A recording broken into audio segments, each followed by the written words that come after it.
Քերծվածքակայուն, ջրադիմացկուն եւ հարվածակայուն լամինատների նշված տեսականին ձեռք բերեք իդեալ համակարգի խանութ սրահներից 1 քառակուսի մետրը սկսած ընդամենը 2450 դրամից։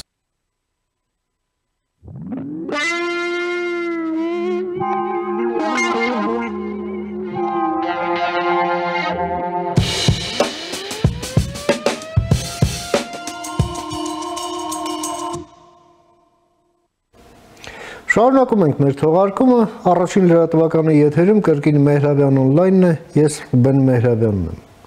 Շարունակենք մեր գլխավոր թեմայի քննարկումը, ինչպես հայտնի է Հայաստանը եւ Ադրբեջանը հայտարարել են, որ ավարտում են խաղաղության պայմանագրի տեքստի համաձայնեցման գործընթացը, սակայն արդյոք դրան հետևում է անխուսափելիորեն եւ անմիջապես դրա ստորագրումը ըստ ադրբեջանական տրամաբանության պայմանագրից դուրս Ադրբեջանը ունի եւս պայմաններ, որը պետք է իրենց տրամաբանությամբ Հայաստանը բավարարի, որպեսզի արդեն համաձայնեցված եւ համաձայնեցումն ավարտած այս պայմանագիրը ստորագրվի։ Փորձենք հասկանալ։ Մենք տեսնում ենք, որ այսպիսի տրամաբանությունը ոնց որ թե միայն ադրբեջանականն է, իսկ միջազգային հանրության տրամադրություններն այլ են, հատկապես առավել վառ դարսևորվում է Միացյալ Նահանգների եւ Ֆրանսիայի դիրքորոշման մեջ, ինչպես հայտնի է հանդես եկան համապատասխան հայտարարություններով թե Մարկո Ռուբիոն, թե Մայքլ Ուոլցը, թե Էմանուել Մակրոնը։ Փորձենք հասկանալ եւ այդ նպատակով ես տեսակապով մի հարգարժան հյուր եմ հրավիրել մեր տաղավարում, սիրով ուզում եմ ներկայացնել։ Մեր այսօրվա հյուրն է ազգային ակադեմիայի, գիտությունների ազգային ակադեմիայի փիլիսոփայության, իրավունքի եւ սոցիոլոգիայի ինստիտուտի տնօրեն, քաղաքագիտության դոկտոր Էմիլ Օրդուխանյանը։ Բարև ձեզ, պարոն Օրդուխանյան, շնորհակալ եմ հրավերս ընդունելու համար։ Բարև ձեզ, շնորհակալ եմ հրավերի համար։ Պարոն Օրդուխանյան, դուք հուշ-հուշով հետևում եք այս դեպքերի զարգացումներին, ձեր գնահատականը։ Ես տպավորություն ունեմ, որ Հայաստանի կողմից ադրբեջանական առաջարկի ընդունման մասին հայտարարությունը բավականին տհաճ սուրպրիզ էր Բաքվի համար։ Համեցեք։ Այո, ճիշտ նկատառում է, որովհետև Բաքուն չէր սպասում, որ Հայաստանը այդպես համաձայնելու է կոնսենսուսով, եկեք նշենք, այն երկու վերջին կետերին, որոնք տևական ժամանակ է քննարկվում են։ Վարչապետը իր հարցազրույցում նշեց, որ դրանք կետեր են, որոնք հետոյի մասին են, ըստ էության դրանք զգայուն կետեր են մեզ համար, բայց քանի որ պրոցեսը չվիժեցնելու, այսպես ասենք, նպատակադրում ունի հայկական կողմը, իսկ հակառակը այդ պրոցեսը վիժեցնելու նպատակադրում ունի Ադրբեջանը, այս մարտավարական քայլը բավականին անակնկալ կերպով, այսպես ասենք, արձագանք գտավ Բաքվում, որովհետև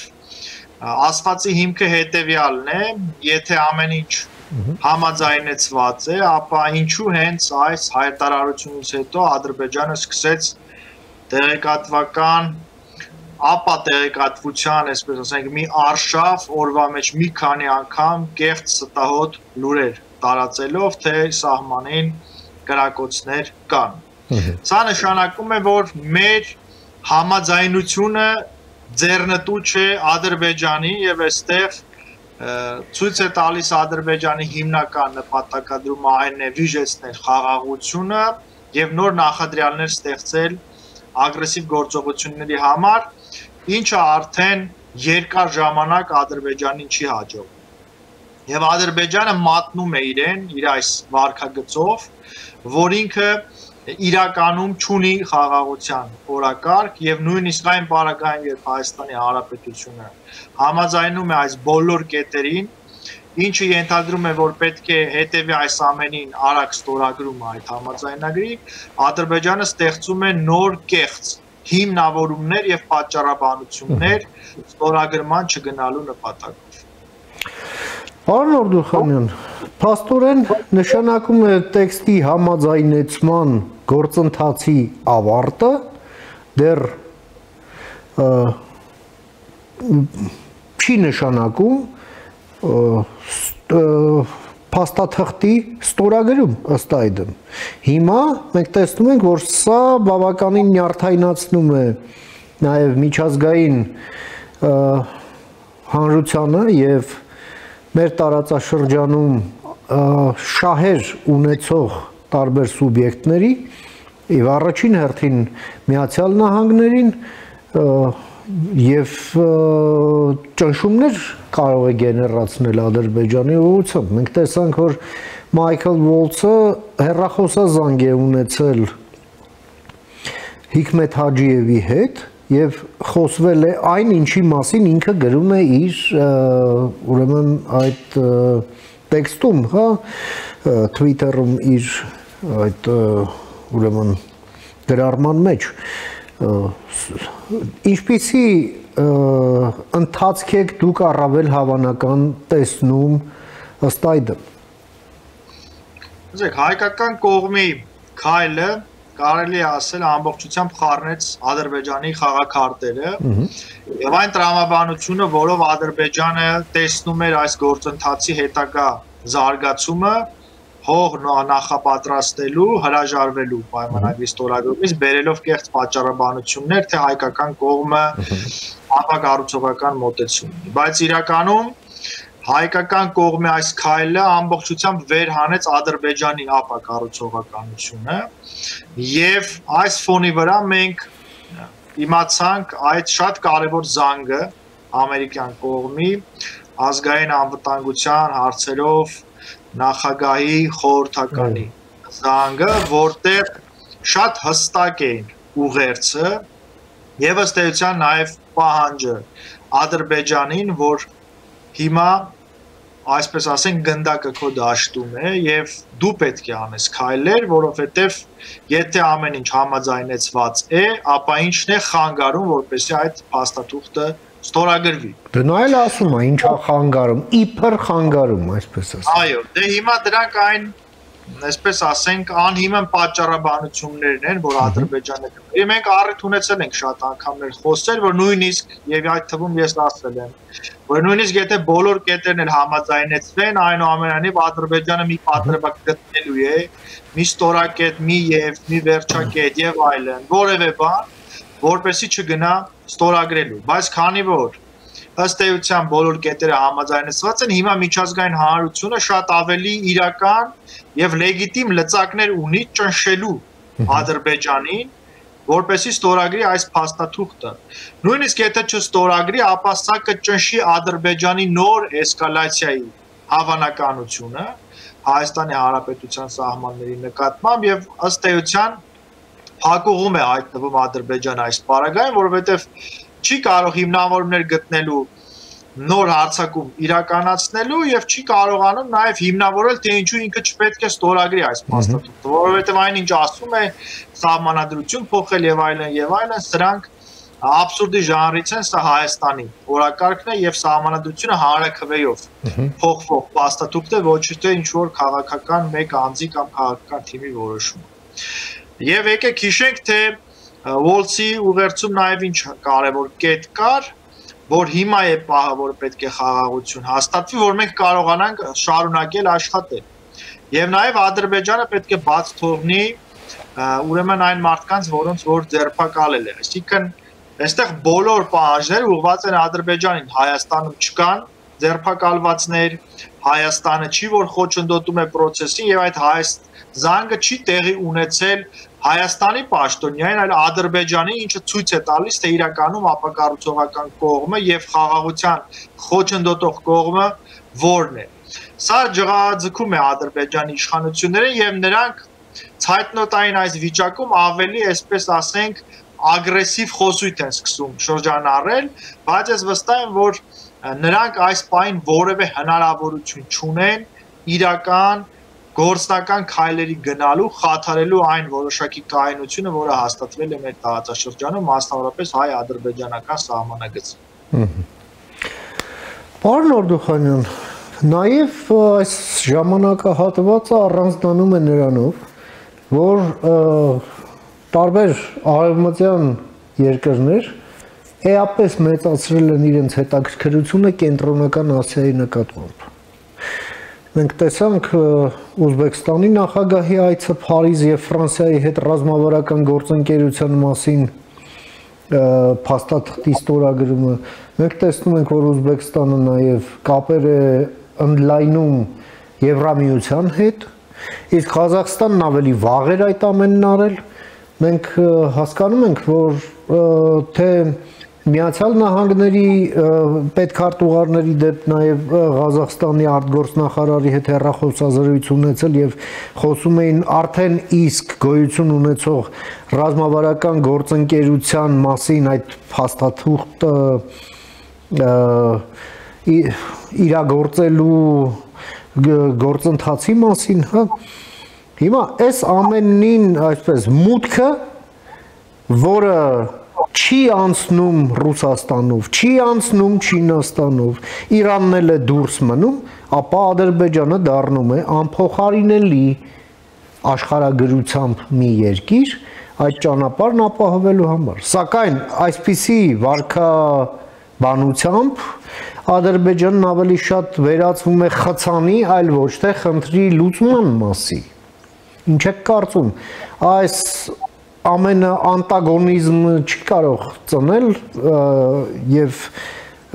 քանի որ սա նաեւ հաղորդակցության ուղիների ապա շրջափակման խնդիրն է խոչընդոտվում ըստ այդմ։ Ինչ է ամենակարևոր կետը հենց դա է կոմունիկացիաներն են։ Տեսեք այսօր Ադրբեջանը իր քաղաքականությամբ ոչ միայն խոչընդոտում է Հայաստանին, այլ նաև խոչընդոտում է այն գլոբալ աշխարհաքաղաքական պրոյեկտներին, որոնք այս տարածաշրջանով անցնում են եւ որոնք ունեն այս տարածաշրջանի կոմունիկացիաների օգտագործման անհրաժեշտություն։ Հիմա, այստեղ իհարկե առանցքը Ադրբեջանը չէ, որովհետեւ եթե Հայաստանը չլիներ կարևոր, այսօր Հայաստանի հետ հարաբերությունների կարգավորումը եւ խաղաղության պայմանագրի ստորագրումը եւ դրան խոչընդոտելու արձագանքները, այսինքն Ադրբեջանի խոչընդոտման արձագանքները այս պարագայում չէին լինի այսքան ինտենսիվ։ Այս պարագայում Հայաստանը շատ ավելի կարևոր է իր աշխարհագրությամբ, քան Ադրբեջանն է, որովհետեւ ըստ էության Միջին Ասիա եթե վերցնենք Կասպից ծով, Ադրբեջան, Վրաստան, Թուրքիա, Սև ծով եւ այլն ուղիներ կան։ Բայց Հայաստանը շատ ավելի կարճ եւ ավելի հարմար ուղի է այս պրոյեկտների իրականացման համար։ Եվ հետեւաբար այստեղ առանցքը եւ կարեւորությունը ոչ թե Ադրբեջանն է որպես կոմունիկացիոն հնարավորություն, այլ Հայաստանն է եւ Հայաստանի կոմունիկացիաներն։ Եվ այստեղ, այո, հիմնական խնդիրը այդ միջանցք կոչվածն է իրենց կողմից, որ ուզում են կորզել Հայաստանից Ռուսաստանի հովանավորությամբ։ Մենք երբ խոսում ենք Ադրբեջանի ապակառուցողական քաղաքականության մասին, այստեղ պետք է անպայմանորեն հիշատակենք ռուսական գործոնի առկայությունը, որովհետև առանց այս գործոնի Ադրբեջանը չի կարող այսքան ինտենսիվ դիմադրել նույնիսկ աշխարհի հզոր տերությունների կողմից հնչող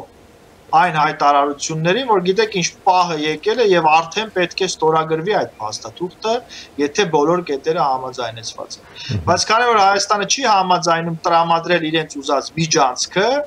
իրենք վիժեցնում են այս գործընթացը, որովհետեւ իրենց պատկերացրած խաղաղությունը Ադրբեջանի եւ Ռուսաստանի Հայաստանից միջանցք փոկելու միջոցով է, որ իրականում ոչ թե խաղաղության է բերելու, այլ տարածաշրջանում ավելացնելու է ռուսական ազդեցությունը։ Եվ կազուս բելի է բացի դրանից էլ։ Իհարկե, եւ դրանով Ռուսաստանը ստանալու է լծակներ վերահսկելու այն բոլոր հոսքերը, որոնք արևելքից գնալու են դեպի արևմուտք եւ հակառակը։ Այ իրական կռիվը հենց այս կոմունիկացիայի համար է։ Եվ Ադրբեջանի քաղաքականությունը մատնում է այն իրական նպատակադրումները, որոնք ունի Ռուսաստանը եւ որպես պրոքսի դրանում օգտագործում է Ադրբեջանը։ Եվ ամփոփելով Պարոն Օրդուխանյան, դուք դրան արդեն անդրադարձաք, սակայն այստեղ որոշակի այսպես դետալիզացիայի անհրաժեշտություն կա։ Բաքվում է գտնվում Մատվիենկոն, որը Պուտինի մերձավորներից է, եւ կարծեք թե այնտեղ այդ ինքնաթիռով պայմանավորված այդ սառույցը կոտրվում է, էլի եղբայրություն, Մեհրիբան Ալիևա եւ այլն եւ այդպես շարունակ, դա էլ քիչ էր, պարոն Օվերչուկն է եկել հանդես գալիս, ինչպես ռուսներն են ասում, որպես բոլոր անցքերի համար հարմար խացանի կարգավիճակով, թե ահա մենք արդեն ունենք պայմանավորվածություններ եռակողմ եւ այլն եւ դա որևէ մեկը չի չեղարկել։ Եթե մեր գործընկերները մեր կարիքը ունենան, որ մենք օգուտ տանք, իսկ մենք կարող ենք օգուտ տալ, մենք պատրաստ ենք գանք եւ օգուտ տանք այս կոմունիկացիաների հարցերով։ Այսինքն մենք այստեղ ըստ այդմ տեսնում ենք, որ եւ դժվար է նույնիսկ ասել ով է ում երկրորդում, հա, Ադրբեջանը Ռուսաստանին, թե Ռուսաստանն Ադրբեջանին, բայց շատ հստակ է այստեղ կոորդինացիան, ընդ որում կոորդինացված ձևով ճնշումներ գործադրել Հայաստանի վրա, այդ թվում նաեւ օգտագործելով Հայաստանի 5-րդ Շարասյանը, որը ռուսական 5-րդ Շարասյանը, որը ըստ էության նույն տոնայնության մեղեդին է դրել եւ երկացնում, հա, այսպես ասած։ Ինչ եք կարծում, որն է ըստ այդմ մեր անելիքը։ Իդեպ սա եւս գալիս է ցույց տալու, թե ինչ տհաճ սյուրպրիզ էր իրենց համար այդ երկու կետի համաձայնեցման մասին հայտարարությունը։ Համեցեք։ Նախ ամփոփ ասեմ, հետո մանրամասնենք։ Տեսեք, իրենց օգուտը մեզ վնաս տալու։ Այո։ Մենք այս բանաձևը պետք է շատ լավ իմանանք, որովհետեւ եթե իրենք ունեն ինչ որտեղ օգուտ, դա այն վնասն է, որը մեզ կարող են պարտադրել։ Ից վրեդնստի, հա, այսպես։ Այո, հիմա հասկանալի է, որ նրանց շահերը համընկնում են, դրանք նույնական են, իրականում ոչ մի սառույց էլ չկար ռուս-ադրբեջանական հարաբերություններում, ոչ էլ վատթարացում, այդ թվում եւ այդ ինքնաթիռի դեպքի հետ կապված, որովհետեւ Ադրբեջանը պետք է ցույց տար իր հասարակությանը, իդեմս Ալիևի հայտարարությունները, որ իրենք ուժեղ են եւ նաեւ կարող են հակադրվել Ռուսաստանին, բայց այս ամենը շատ, այսպես ասեմ, արհեստական էր, որովհետեւ եթե իրականում նրանց շահերը չհամընկնեին կամ հակասությունները սրվեին, Ադրբեջանը կկասեցներ Ռուսաստանի հետ իրենց ռազմավարական դաշնակցությունը, Ադրբեջանը կդադարեր գնել աստղաջրածնային ռեսուրսները Ռուսաստանից, որոնք իր կողմակներով արտահանում է եւ այլն եւ այլն։ Այսինքն խորը հակասություններ երբեք Ադրբեջանի եւ Ռուսաստանի հարաբերություններում չի եղել, մասնավորապես պայմանավորված Հայաստանի նկատմամբ վարվող քաղաքականության մեջ։ Այստեղ ամեն ինչ նույնական է, շահերը նույնական են եւ այս երկու սուբյեկտը փորձում է համադրել ուժերը, որպեսզի իրականացնի այն նախագծերը, այդ է միջանցք կորզել Հայաստանից, որը պատերազմից հետո արդեն 5-րդ տարին է ձախողվում է։ Սա ցույց է տալիս, որ ներուժը այնքան չէ, որքան իրենք կարող են դա պատկերացնել, որովհետև եթե այդ պոտենցիալը լիներ, դա պատերազմից հետո անմիջապես այդ միջանցքը, այսպես ասենք, բացված կլիներ։ Ինչ վերաբերում է եռակողմ ձևաչափին, Օվերչուկի հայտարարությանը եւ այլն։ Մենք ունեցել ենք եռակողմ ձևաչափ, եռակողմ հայտարարության տեսքով եւ այդ եռակողմ հայտարարության մեջ այն օգուտները, որոնք ունեցել է Ռուսաստանը եւ Ադրբեջանը, եղել են մեր վնասները։ Այսինքն այն սկզբում ամփոփ բանաձևը, որ ասացի, սրա մասին էր, այնտեղ որտեղ նրանք ունեն օգուտ, դա վնաս է մեզ։ Եռակողմ հայտարարությունը դրա ապացույցն էր, որովհետև Հայաստանը բացառապես տուժեց, Արցախահայությունը տուժեց, բայց իրենք շահեցին, Ռուսաստանը շահեց իր համար, Ադրբեջանը կարողացավ լիակատար վերահսկողություն հաստատել Արցախի նկատմամբ եւ ռուսների ներկայության պայմաններում ուղղակի հայաթափեց բնիկ ժողովրդին, այսպես ասենք, Արցախը ենթարկեց հայերից բռնի տեղահանության, հա։ Բնականաբար այստեղ մենք պետք է շատ զգուշավոր լինենք այս եռաչափ ֆորմատների պարագայում եւ ավելավ է մենք այսպես ասենք ֆորմատներով փորձենք հարցեր քննարկել, քան ունենալ դրանում միջնորդ, որը երբեք անաչառ չի եղել եւ այդ միջնորդը իրականում եղել է կողմ, ունեցել է իր շահերը եւ ունի եւ առաջին հերթին փորձել է առաջ մղել հենց իր շահերը։ Այս ամենը գիտակցելով մենք պետք է հնարավորինս խուսափենք նոր, այսպես ասենք, եռաչափ քննարկումներից, դրանց ազդեցիկության տեսանկյունից։ Ֆորմալ իմաստով, եթե ենթադրենք տակտիկապես անհրաժեշտ լինի, մենք կարող ենք ներկա լինել, բայց դա չպետք է լինի առանցքը հարաբերությունների։ Շատ շնորհակալ եմ, պարոն Օրդոխանյան, ձեր այս չափազանց կարևոր նկատառումները եւ դիտարկումները, եզրակացությունները եւ գնահատականները մեր հեռուստադիտողին ներկայացնելու եւ ձեր ժամանակից մեր եթերին հատկացնելու համար։ Բարին ձեզ։ Շնորհակալ եմ։ Ահա մենք լսեցինք մեր գործընկերոջը քաղաքագիտության դոկտոր Էմիլ Օրդոխանյանին իր դիտարկումները կապված Հայաստանի եւ Ադրբեջանի հայտարարությունների հետ, ըստ որոնց ավարտվել է խաղաղության համաձայնագրի տեքստի համաձայնեցումը Երևանի եւ Բաքվի միջև։ Կարդաթարից հետո կվերադառնանք, մնացեք առաջին լրատվականի հետ։